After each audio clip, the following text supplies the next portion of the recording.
तो दोस्तों, मूवी की शुरुआत में हम एक व्यक्ति को एक नदी में बेहोश हालत में तैरता हुआ देखते हैं, जहां इसके ऊपर एक ड्रोन मंडला रहा होता है। इस व्यक्ति को यादों में अपनी फैमिली और स्पेसशिप दिखाई देती है, जहां हर तरफ जंगल का माहौल होता है। ये व्यक्ति तैरता हुआ किनारे तक आ जाता है और ड्रोन ऐसा करने में इसकी हेल्प करता है।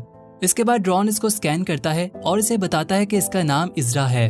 तभी वो एक दूसरे व्यक्ति को पानी से निकालता है और इसके बाद एक महिला भी निकलती है। ये तीनों लोग नहीं जानते कि वो यहाँ कैसे आए और इनको अपनी पास्ट लाइफ के बारे में कुछ भी याद नहीं होता। इस महिला का नाम फीना होता है। तभी वो एक स्पेसशिप के टूटे हुए पार्ट्स को देखकर पहचान जाती है, जबकि ड्रोन इन्हें बताता है कि ये तबाही के समय की शिप है। इसके बाद इज़रा को गाड़ी के कुछ टूटे हुए पार्ट दिखाई देते हैं और इन्हें देखकर ऐसा लगता है कि वो कई सदियों से यहाँ पर पड़े हैं और शायद यहाँ पर कोई रोड भी रह चुका है। सभी लोगों को याद आ जाता है कि वो इन्वेंशन के समय से आए हैं और ये भी आ जाता है कि इनकी मौत कौन से ईयर में हुई थी।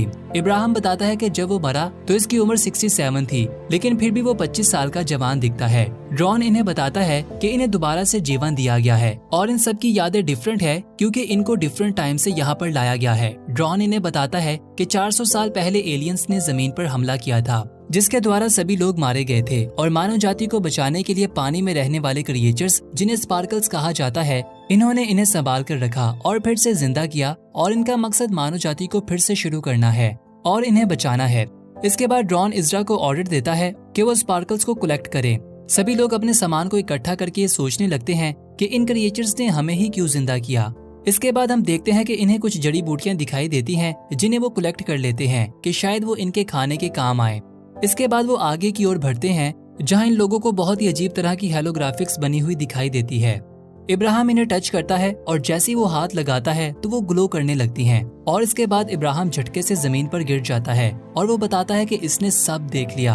तभी अचानक कोई व्यक्ति ड्रोन को शूट कर देता है, जिससे वो डिस्ट्रॉय हो जाता है और दूसरा वार इब्राहिम पर होता है। तीनों एक हिल की ओर भागते हैं ताकि खुद को बचा पाएं। इसके बाद इज़रा एक व्यक्ति को पकड़ लेता है। वो व्यक्ति इन लोगों को बताता है कि इसकी गर्दन पर जो चीज चमक रही है वो एक क्रिस्टल है और इस व्यक्ति को स्पार्कल्स की खोज है। फीना इस व्यक्ति के हाथ में वेपन देखकर बताती है कि ये हमारे लिए खतरे की बात है। इब्राहिम बताता है कि जैसे ही इसने इस पिलर को टच किया तो इसे पूरा ब्रह्मांड दिखाई दिया और हमें इस व्यक्ति की बात मान लेनी चाहिए। इन बातों के होते हुए जैक्स को खुद को आजाद करने का मौका मिल जाता है और फ्री होते ही वो इज़रा की ओर बढ़ता है, लेकिन फीना बड़ी चालाकी से इसी के वेपन से इस पर दाग देती है और इस बार तीनों इसे अच्छी तरह से बांध देते हैं और यहाँ से जाने लगते हैं। तभी ये व्यक्ति इज़रा को बताता है कि वो इसके भाई को जानता है, लेकिन वो इसकी परवाह किए बगैर वहाँ से चला जाता है। इसके बाद तीनों एक केव में पनाह लेते हैं और तभी हमें इज़रा का भाई साइलस दिखाया जाता है, जिसकी गर्दन ग्लो कर रही होती है और इसे एक पैरासाइट होता है, यानी साइलस एक पैरासाइट के कंट्रोल में होता है। गार में सभी लोग ये डिस्कस कर रहे होते हैं कि एलियंस ने इंसानों को दोबारा कैसे बना लिया। तभी इन लोगों को पता चलता है कि इब्राहिम जख्मी है और इसकी हालत खराब हो रही है। वो एक छोटे से तालाब में इब्राहिम को लिटा देते हैं और इस पानी में स्पार्कलर्स फेंक देते हैं। अगली सुबह हम देखते हैं कि इब्राहिम बिल्कुल पहले जैसा हो गया है और इसके बाद फीना इज़रा से ये बात डिस्कस करती है कि लाखों लोगों में से सिर्फ हमें ही क्यों चुना गया। कुछ समय के बाद तीनों को बहुत दूर से एक बहुत बड़ी वाल दिखाई देती है। सभी लोग इसकी ओर सफर शुरू कर देते हैं, लेकिन रास्ते में इनका सामना स्किन राइडर से हो जाता है, जिनकी गर्दनें ग्लो कर रही होती है।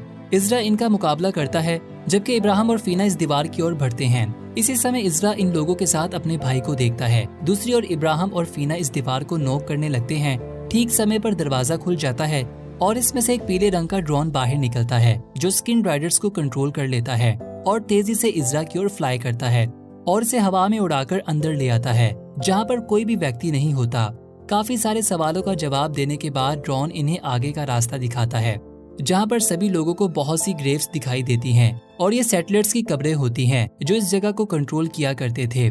इसके बाद ये ड्रोन एक दरवाजा खोलता है। सभी लोग इसमें एंटर हो जाते हैं और देखते हैं कि एक पुरानी मिलिट्री बेस है, जहाँ पर सभी सेटलर्स पुराने समय में रहा करते थे। दूसरी ओर स्किन राइडर्स का अपना आदमी डनकिन इनके चुंगल से भाग निकलता है। साइलस इसे पकड़ लेता है और इसे पता चलता है कि इसकी गर्दन में लगा हुआ पैरासाइट बंद हो चुका है। वो इस व्यक्ति को वापस अपने हाथ में ले लेता है और इसे बताता है कि हम इसे रिपेयर कर लेंगे। दूसरी ओर तीनों को पता चलता है कि सेटलर्स एक नए वायरस के कारण खत्म हो गए थे और ये वायरस अभी भी इस इलाके में फैल रहा है। ड्रोन इन्हें बताता है कि स्पार्कलर्स को एक खास तरह के पानी में रिलीज करने से वो वैक्सीन बनाई जा सकती है, लेकिन इसके लिए इन्हें जंगल से कुछ और भी इकट्ठा करना होगा। इसी समय फीना की नाक ब्लीड करने लगती है। फीना बेस में स्टे करने का फैसला करती है और बाकी लोग नदी के किनारे जाते हैं। इसके बाद फीना इस रेड ड्रोन को रिपेयर करने का फैसला करती है। बीच रास्ते में इजरा सोचता है कि सिस्टम ने इन्हें दोबारा तो जिंदा कर लिया और ये ड्रोन स्पार्कलर्स की एनर्जी लेता है, लेकिन सवाल ये है कि स्पार्कलर्स को कौन कंट्रोल करता है। इसके बाद ये दोनों नदी के अंदर स्पार्कलर्स को गिरा देते हैं ताकि इंग्रेडिएंट्स बना सकें। दूसरी ओर फीना को इजरा की पत्नी लिन दिखाई देती है, जो बताती है कि वो यहाँ नर्स की जॉब किया करती थी और वो इसकी मदद कर सकती है, और वो ये कहकर वहाँ से गायब हो जाती है। उधर इजरा इब्राहिम को बताता है कि इसने स्किन राइडर्स के साथ अपने भाई को देखा था। इसका मतलब साफ है कि स्किन राइडर पहले हमारी टीम का हिस्सा थे। इजरा इब्राहिम को बताता है कि इसे याद है कि इसका भाई साइलस बहुत ही डरपोक और बेकार लड़का था और मैं हमेशा से इसे डांटता रहता था क्योंकि वो किसी काम का नहीं था। ये ठीक इस समय की बात है जब शिप्स ने पहली बार हमला किया था। इजरा बताता है कि वो अपने भाई से अपने बर्ताव की माफी मांगेगा और साइलस को पहले जैसा करने की कोशिश करेगा। इसी समय फीना के सामने फिर से लिन आ जाती है। फीना को पता चलता है कि लिन एक होलोग्राम है। लिन फीना को बताती है कि वो ड्रोन को ठीक करने में इसकी सहायता करेगी। दूसरी ओर येलो ड्रोन इन्हें बताता है कि स्किन राइडर्स इनका पीछा करते हुए यहाँ तक आ गए हैं। इजरा इब्राहिम को यहाँ से जाने को कहता है और स्किन राइडर्स का मुकाबला करता है, लेकिन सभी लोग इसका घेराव कर लेते हैं और थोड़े समय बाद इजरा की आंख खुलती है तो वो खुद को अपने भाई साइलस के साथ देखता है। साइलस इसे बताता है कि इसकी गर्दन में लगा पैरासाइट इन्हें ताकत देता है और सभी लोग एक दूसरे के साथ टेलीपैथिकली जुड़े रहते हैं। स्किन राइडर बनने से वो काफी ताकतवर हो गया है और अपनी टीम का लीडर बन गया है, जबकि पहले इसकी जिंदगी बहुत ही बेकार थी। इसके बाद साइलस की आंख लग जाती है और मौका पाते ही इजरा वहाँ से निकलने की कोशिश करता है और वो वहाँ से भाग निकलता है और इसे जंगल में इब्राहिम भी मिल जाता है। इजरा इसे बताता है कि वो अपने भाई को बचाना चाहता है। तभी येलो ड्रोन इस नदी से बाहर निकलता है और इन लोगों को इन्फॉर्म करता है कि इसने वैक्सीन की 3 डोज बना ली हैं। दोनों ये डोज ले लेते हैं और तीसरी डोज फीना के लिए रख लेते हैं। जैसे ही वो वहाँ से जाते हैं तो इन्हें पता चलता है कि फीना की हालत काफी खराब हो गई है और इसके कान से काफी खून बह रहा है। लिन का होलोग्राम रेड ड्रोन से कहता है कि वो फीना के लिए किसी ऐसे व्यक्ति का होलोग्राम बनाए जो इसके सबसे करीब है। तो रेड ड्रोन डनकिन की परछाई बना देता है। वो परछाई फीना से बात करके इसे शांत कर देती है। इसके बाद हम देखते हैं कि फीना की आंख खुलती है और वो पहले से बेहतर दिखाई देती है और रिकवर होने लगी है क्योंकि इसे वैक्सीन का डोज दे दिया गया होता है। इसके बाद अगले दिन इब्राहिम को एक ऐसा डोर मिलता है जिसे बंद किया गया होता है और इसमें से एक रोशनी दिखाई दे रही होती है। इब्राहिम को इस डोर में से एक पिलर दिखाई देता है जो ग्लो कर रहा होता है। इसी समय साइलस डनकिन को बताता है कि इसे स्किन राइडर्स की तरह एक दूसरे के साथ जुड़े रहना होगा, नहीं तो इसके साथ बहुत बुरा होगा। दूसरी ओर बेस में इब्राहिम हायरोग्लिप्स को रीड करने लगता है, जिस पर हायरोग्लिप्स इन्हें हथियार लाने को कहता है, जिसके बदले में वो और भी लोगों को जिंदा करेगा। इजरा इस वेपन को लेने के लिए जंगल में चला जाता है ताकि इस हथियार के बदले बाकी लोगों को भी जिंदा किया जा सके।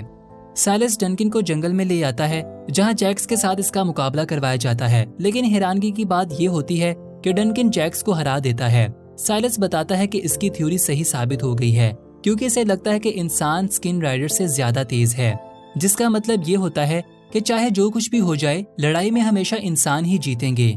साइलस खुद को इंसानों से ज्यादा ताकतवर बनाने के लिए एक प्लान बनाता है जिसमें वो एक नई सर्जरी करेगा, लेकिन इसके लिए इसे एक ड्रोन और एक टेस्ट सब्जेक्ट की जरूरत पड़ेगी, जिसके बाद वो इंसानों से ज्यादा पावरफुल बन जाएगा। इसी समय येलो ड्रोन इजरा को इस जगह पर ले आता है जहाँ पर वो वेपन दफन होता है।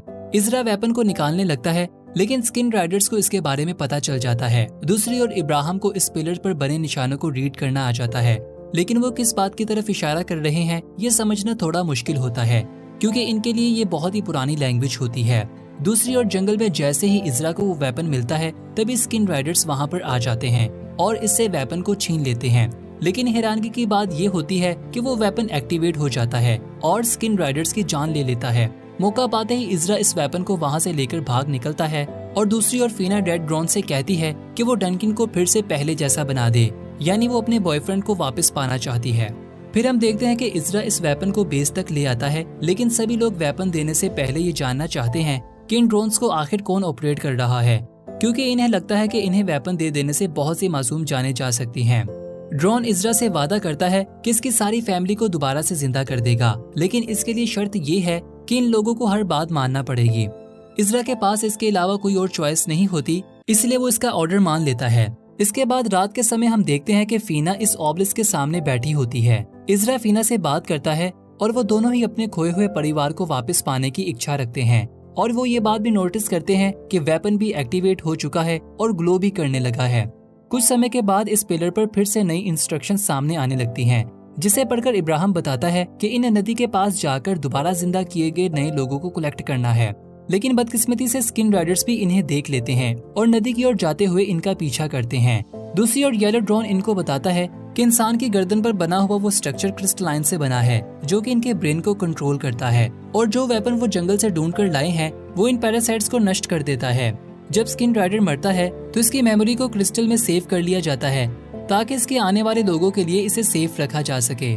दूसरी ओर फीना जैसे ही नदी के पार जाती है तो इसे लिन की बॉडी पानी पर तैरती हुई दिखाई देती है। फीना लिन को पानी से निकालती है और इसी समय जैक्स वहां आ जाता है। रेड ड्रोन जैक्स को बेहोश कर देता है। दोनों महिला भागने लगती हैं और तभी इनका सामना डनकिन से हो जाता है, जो अपनी ही गर्लफ्रेंड फीना को पहचानने से इनकार कर देता है और इस ड्रोन को भी खराब कर देता है। ये देखकर फीना काफी हैरान हो जाती है। दोनों वहाँ से भाग निकलती हैं और बीच रास्ते में लिन का पाँव जख्मी हो जाता है, जिसके बाद वो फीना को आगे जाने को कहती है और खुद यहीं पर रुक जाती है। लेकिन बदकिस्मती से स्किन राइडर्स लिन को पकड़ लेते हैं और इसे जैक्स के पास ले आते हैं। जैक्स लिन को स्पार्कलर्स की ताकत दिखाने के लिए नदी में स्पार्कलर्स गिराकर इसके जख्मी पाँव को ठीक कर देता है, और इसी समय इजरा को एक जोरदार पत्थर लगता है, जिससे वो जमीन पर गिर जाता है। तभी एक नन्ही बच्ची लिन को वहाँ से भगा कर ले जाती है और इसे खाना और पहनने के लिए शूज देती है, और ये बच्ची बोल नहीं पाती। इसके बाद अगले सीन में हम देखते हैं कि फीना बेस वापस लौट आती है और इजरा को इसकी पत्नी के बारे में बताती है। इजरा अपनी पत्नी को वापस लाना चाहता है, लेकिन ड्रोन बताता है कि जब स्किन राइडर एक दफा किसी को पकड़ ले तो वो हमेशा के लिए स्किन राइडर बन जाते हैं और इनका वापस आना मुश्किल है। ड्रोन बेस के आसपास शील्ड बना देता है, जिसमें से कोई भी पार नहीं जा सकता।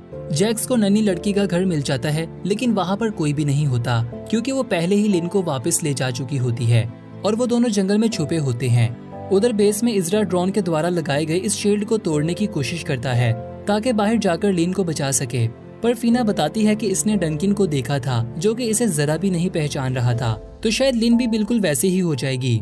दूसरी ओर जैक्स को लिन और वो बच्ची मिल जाती है। जैक्स इस बच्ची की जान लेने वाला होता है, लेकिन लिन इसे ऐसा करने से रोकती है। दूसरी ओर साइलस स्किन राइडर्स की गर्दन से इस क्रिस्टल को निकाल देता है जो खराब हो चुका था, और इसे इन सिस्टर्स के हवाले करने को कहता है, और इसके बाद लिन को इसके पास लाने को कहता है। दूसरी ओर बेस में इब्राहिम इस पिलर से कम्युनिकेट करता है, जिससे इसे पता चलता है कि वो भी इस बेस में रह चुका है, क्योंकि इब्राहिम को अपनी ही लिखी हुई डायरी मिल जाती है और इसका पुराना सामान भी। इसके बाद ड्रोन भी इस बात को कंफर्म कर देता है कि वो सभी लोग पहले इस बेस का हिस्सा थे। फिर ड्रोन इन्हें ग्रेवयार्ड तक ले जाता है। इब्राहिम को इजरा की ग्रेव दिखाई जाती है और इसके बाद येलो ड्रोन इब्राहिम को इसकी अपनी कब्र तक ले आता है। ड्रोन इब्राहिम को बताता है कि वो भी इन टीम मेंबर्स का हिस्सा था और इसे अपनी नई जिंदगी पर फख्र होना चाहिए और इस मिशन पर ध्यान देना चाहिए। इब्राहिम को इसकी पास्ट लाइफ का होलोग्राम दिखाया जाता है, जो बहुत ही बहादुर और इंटेलिजेंट होता है, और यहीं पर इस सीजन का पहला पार्ट अपने अंत को पहुंचता है। आशा करते हैं कि आपको इस मूवी की एक्सप्लेनेशन काफी पसंद आई होगी। अगर आपको पसंद आई है तो इस वीडियो को लाजमी लाइक कीजिएगा। अगर आप मजीद इस तरह की वीडियोस देखना चाहते हैं तो हमें कमेंट बॉक्स में लाजमी बताइएगा। तो मिलते हैं आपसे फिर से एक और नई मूवी के साथ, तब तक के लिए बाय बाय।